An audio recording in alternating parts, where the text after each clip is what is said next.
a guide to active learning at home and school, brought to you by the NGHS Psychology Department. In this fourth and final part of your guide to the master model, I will discuss 3 related themes. Triggering memory is needed to exhibit learning, and this is a process which needs to be reviewed to be retained. In the session about cognitive load theory, I mentioned that one form of cognitive load is actually good for learners, germane load, which is unnecessary but helpful load.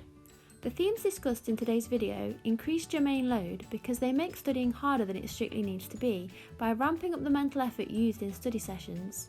However, by doing so, the gains to be had per unit of time studying are maximised. Connections which have been made within schemas we form in long-term memory need to be prevented from deteriorating. The best way to keep the retrieval strength of a memory high is to practice generating or triggering it, which is at odds with students' often preferred methods of rereading their notes. In a study which compared different ratios of sessions of rereading notes and triggering retrieval through testing, it was found that the more sessions testing memory, the better. However, when these same students had been asked how confident they were to take the test, the opposite trend was found.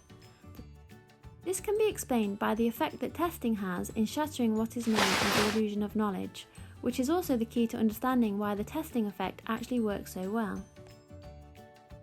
Rereading notes again and again merely forges a powerful sense of recognition, which can be very deceptive. We can all recognise songs we've heard dozens of times, but this doesn't mean we could recite the lyrics word for word. This is because recognition and recall are different mechanisms. By recapping material again and again, they're stopping at the input stage of memory formation. Instead, they need to be practicing output, but this is scary to students. Whereas reading notes reassures them of what they know, being tested flags up what they don't. Hence why testing makes students feel less confident despite being more effective at increasing the retrieval strength of memories. What this shows us is that your daughter may need to be encouraged to trigger her memories while studying. It may not be her go-to strategy, pushing her too far from her comfort zone. Quizzing apps, checklists, and past paper questions are great tools to structure triggering of memory, allowing her to bring forth information or exhibit learning. Many students believe that exhibiting learning for their teachers in the form of homework, classwork, or tests is the end of their part in learning. However, students should be engaged actively in the feedback process. Students are often given targets by their teachers, such as to use more key terms, show working more clearly, elaborating on their evaluation points, etc.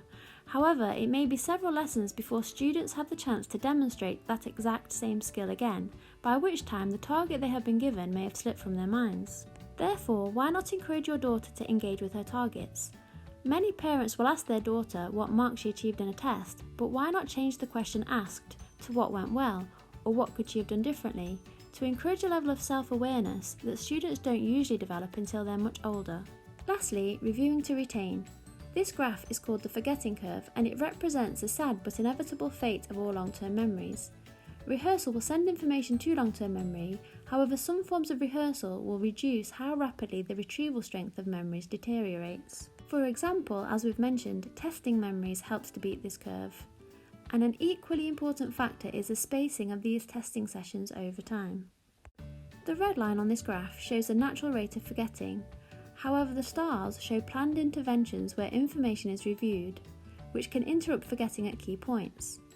After allowing time for forgetting to happen, these interruptions not only take retrieval strength back up to 100%, they also reduce the rate at which memory subsequently deteriorates. You can see how the forgetting curve after each planned intervention becomes less steep, showing the memory becoming more stable in terms of retrieval strength. This graph shows how the forgetting curve in red can be flipped to become the green learning curve.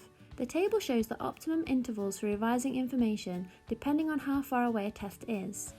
Helpfully, many of the study apps have built-in scheduling features which will tell students when they should next test themselves in light of how far away a test is.